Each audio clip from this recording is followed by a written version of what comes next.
12월 19일 화요일 새벽은혜. 오늘 하나님께서 우리에게 주신 말씀은 잠언 27장에서 27장 1절에서 12절 말씀입니다. 제가 봉독하도록 하겠습니다. 너는 내일 일을 자랑하지 말라.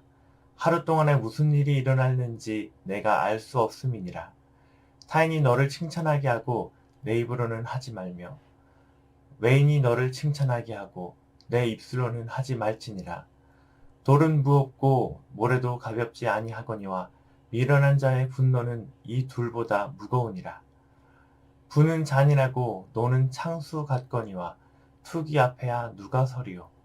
면책은 숨은 사랑보다 나으니라.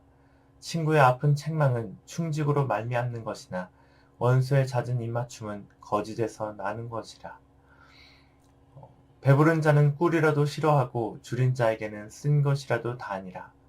고향을 떠나 유리하는 사람은 보금자리를 떠나 떠도는 새와 같으니라.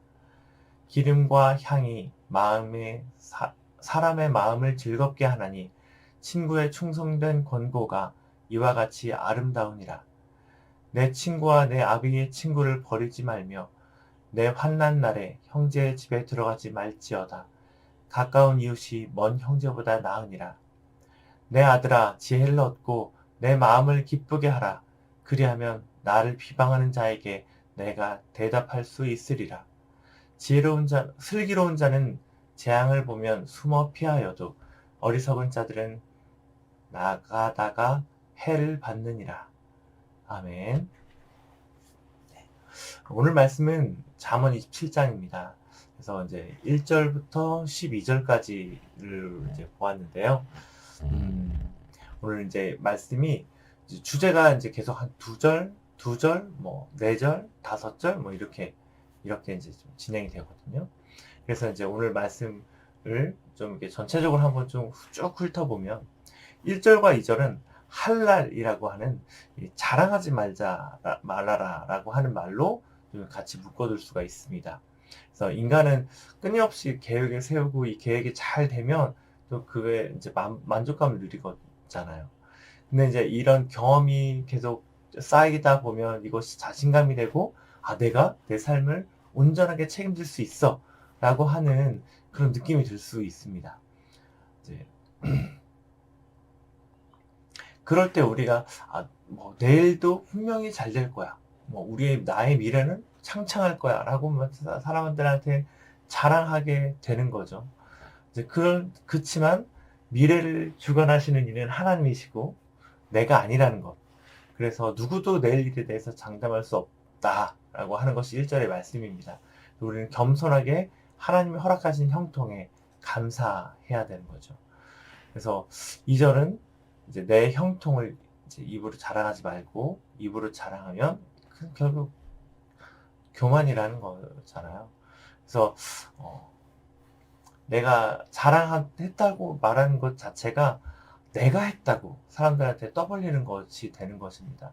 그래서 타인이 나를 칭찬하게 해라. 그러면 결국 그때 우리가 하나님께 영광 돌릴 수 있는 것 아니겠습니까? 그래서 실제로 하나님이 나에게 해주셨다라고 내가 고백하는 것이 되니까. 그래서 이것이 1, 2절에서 이제 하나님께서 우리에게 주시는 이제 말씀이고, 이제 3절과 4절은 이제 분노와 투기에 대해서 얘기하고 있는데요. 이제 힘든 여정 가운데 이제 돌이 당연히 무겁잖아요. 모래도 주머니로 넣으면 모래도 엄청 무겁잖아요. 근데 그런 이것도 이 분노하는 것은 이 돌의 모래의 무게보다도 훨씬 더 무겁게 우리의 인생을 된다라고 하는 겁니다. 4절에 부는 잔인하고 노는 창수와 같다라고 얘기를 했는데, 창수는 강물이 범람하는 것을 얘기하거든요. 불과 몇 개월 전에 우리 장마 때 강물의 범람으로 지하터널에 물이 차가지고 손쓸 새 없이 사람들이 막 여러 명 죽었잖아요. 얼마나 무섭습니까? 근데 그런 이 무서운 범람 같은 것도 이 질투보다는 크지 않다라고 얘기하고 있는 거예요. 그리고 5절에서 9절은 충고를 잘 들어야 된다라고 얘기하고 있습니다. 이제 5절에 면책은 숨은 사랑보다 낫다라고 얘기를 하는데, 여기서 말하는 숨은 사랑은요, 드러내지 않고 비밀 언어로 사랑을 속삭이는 것들을 말합니다. 이런 달콤한 말을 하는 사람보다 내가 잘못한 것을 지적해주는, 물론 지적을 위한 지적은 아니겠지만 이것을 알려주는 이 사람이, 나를 바른 길로 인도하는 이 사람이 오히려 내게 낫다라고 하는 겁니다.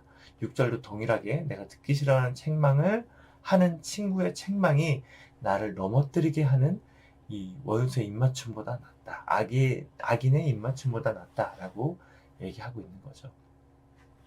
7절은 배부르도록 모든 것이 풍족한 사람은 교만하여져서, 이제 꿀처럼 좋은 충고를 해준다 할지라도 이것이 듣기가 싫고요.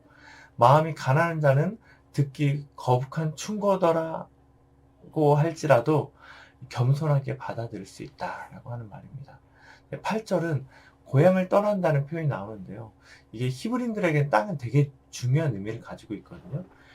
땅 자체가 히브리인들에게는요, 하나님이 주신 거니까 이것이 축복이고 구원이었습니다. 근데 그 땅에서 떠난다고 하는 것은요, 그만큼 엄중한 의미예요. 충고를 듣지 않는 것은 하나님의 공동체에서 떨어져 나간 것처럼, 마치 보금자리를 떠난 새가 어미새의 보호를 받지 못하는 것처럼, 그렇게 아무 보호를 받지 못하는 사람들과 같다라고 얘기하고 있는 것입니다. 9절에서 그래서 기름과 향이 마음을 즐겁게 하듯이 그런 친구의 충성된 충고가 내 마음을 그렇게 즐겁게 하고 아름답게 한다라고 권면하고 있는 것입니다. 10절에서는 친구가 얼마나 중요한지 얘기를 합니다. 가족같이 여기는 것들을 볼 수 있어요. 무려 아버지의 친구도 버리지 않고 내가 챙겨야 되는 것처럼 마치 가족처럼 이렇게 여겨야 된다는 것들을 볼 수 있죠. 11절과 12절은 지혜에 대해서 얘기를 하고 있는데, 지혜를 얻는 것은 아버지에게도 스승에게도 크나큰 기쁨이기에 지혜를 얻으라고 권면하고 있습니다. 이 지혜는 재앙을 알아볼 수 있고, 그렇기 때문에 피할 수 있는 안목까지도 주게 되는 거죠.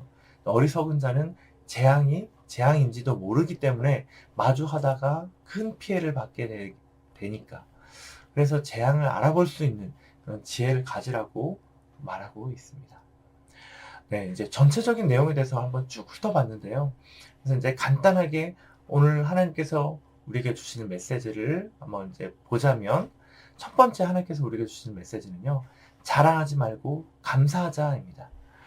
자, 자랑한다는 것 자체가 내게 있는 좋은 것이 하나님에게서 온 것이라는 의미보다는 내가 잘해서 얻은 것이라는 의미를 포함하고 있다고 얘기하고 했습니다. 그래서 우리의 인생은 하나님이 주관하시잖아요. 우리의 생사화복은 하나님께 달려있는 것입니다. 그런데 내가 자랑한다고 하는 것은 하나님과 상관없이 내가 잘해서 이 모든 것들이 나에게 생겼다라고 얘기하고 있는 것이기 때문에, 잠깐 살다가는 이 나그네 인생에서 우리가 좋은 것을 가지는 것이 얼마나 오래 가겠습니까? 우리가 어떤 일에 자랑해야 합니까? 물론 하나님이 주신 것을 자랑해야 되겠죠. 근데 이제 우리는 그럼 보통 어떤 일에서 자랑을 많이 하죠? 저는 이제 저희 또래에서는 자녀의 일들을 가지고 자랑하는 것, 그리고 뭐 남편이나 아내를 가지고 자랑하는 것, 이런 것들을 좀 많이 보는 것 같거든요. 근데 자랑한다는 것은요, 자랑하는 것을 잃게 되는 것이 성경에서 꽤 많이 나와요. 히스기야도 아수르를 기도로 이기고 쌓은 전리품들을 바벨론의 사자에게 자랑하다가 결국 그것들을 다 잃는 것들을 보잖아요. 자랑은 결코 하나님이 기뻐하시지 않는 일입니다. 자랑하지 않고 감사하는 우리가 되었으면 좋겠습니다. 이 감사는요, 내게 있는 것이 하나님에게서 왔다는 믿음의 표현입니다. 그래서 자랑하는 것은 교만한 일이고, 감사하는 것은 겸손한 일이에요. 그래서 감사는 하나님이 가장 기뻐하시는 믿음의 표현입니다. 그래서 내게 자녀를 주신 것에 감사하고, 내게 남편을, 내게 자랑할 만한 아내를 주신 것에 감사하는 우리가 되었으면 좋겠습니다. 그래서 내가 가진 모든 것에 감사할 때, 그리고 하나님이 그것의 주인이라고 고백할 때, 비로소 주님이 나를 다스리시고 나를 통해, 감사를 통해 나를 통해 하나님의 나라가 시작되는 것들을 보게 될 것입니다. 자, 하나님께서 주시는 두 번째 메시지는 나도 틀릴 때가 있다는 것을 인정합시다 라는 겁니다. 면책은 숨은 사랑보다 낫다고 얘기하는데, 연애할 때 그런 거 안 해보셨어요? 연인끼리 암호를 정해놓고, 야, 내가 이거 말하면 내가 너한테 사랑한다고 말하는 거야? 라고 이렇게, 저는 해봤었는데요. 참 좋은 시절이었죠. 그런데 그런 사랑, 그런 달콤한 사랑을 하는 것보다 면책을 잘 듣는 것이 낫다라고 얘기합니다. 그러면 왜 우리는 충고를 듣지 않을까요? 우리가 어떨 때 충고를 듣지 않을까요? 그것은 내가 틀렸다고 생각하지 않기 때문에 충고도 듣지 않는 것 같아요. 모든 사람은 다 내가 맞다라고 생각해요. 정치인들도요, 우리는 정치인들이 잘못하고 있다라고 각 진영의 정치인들을 막 욕하고 잘못됐다고 얘기하지만, 그 정치인들 그 누구 하나도 자기가 잘못됐다라고 생각하는 사람 없습니다. 다 자기가 어떤 이유를 가지고 이 일들을 하고 있고 내가 틀리지 않았다고 얘기합니다. 하다못해 범죄자들도요, 내가 범죄를 저지른 것은 다 이유가 있어. 누구를 살리기 위해서, 아니면 세상이 나를 이렇게 만들어서 라고 얘기합니다. 나는 잘못이 없다라고 하는 거예요. 다들 이유가 있다라고 얘기하는 거죠. 심지어 범죄자들도 이러는데 우리 일반 사람들은 얼마나 더 하겠습니까? 거의 모든 사람들은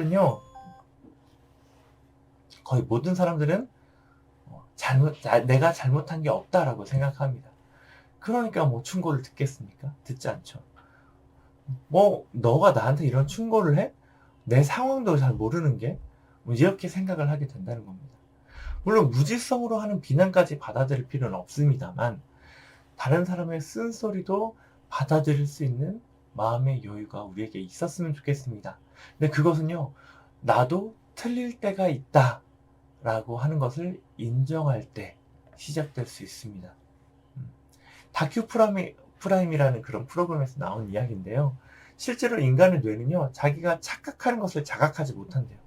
착각을 하는 것을 인식하지 못한다고 합니다. 그래서 우리는 자주 착각하게 되고, 그래서 사람들을 우기게 되죠. 근데 우리가 죄인이라는 인식도 결국 내가 인정할 때 오게 됩니다. 우리의 진정한 회개도 내가 인정할 때 오게 되는 거예요. 근데 우리의 이 신앙생활의 시작은 회개부터 시작되는 거잖아요. 그래서 내가 인정하지 않으면요, 아무것도 시작될 수가 없는 겁니다. 그래서 오늘 하루도 나도 언제든 실수할 수 있는 사람이야 라는 것들을 염두에 두고, 하나님 앞에, 그리고 사람들 앞에 그 누가 나에게 충고해 주는 것, 나에게 권면해 주는 이 교훈들을 귀담아서 들을 수 있는 우리 성도님들이 다 되셨으면 좋겠습니다. 네, 기도하도록 하겠습니다. 하나님 아버지, 감사합니다.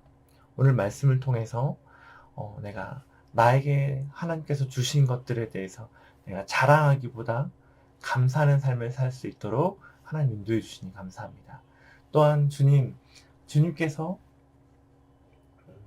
나에게 일러주시는 그런 부분에 있어서 나도 실수하는 사람이라는 것들을 내가 인정하며, 하나님과 또 주변 사람들이 나에게 충고해 주는 것에 대해서 내가 겸허히 받아들이고 하나님 앞에 순종하는, 나를 변화시켜서 더 하나님과 가까워지는 삶을 살게 되는 우리가 될 수 있도록 주님 오늘 하루도 인도하여 주시옵소서. 예수님의 이름으로 기도합니다. 아멘.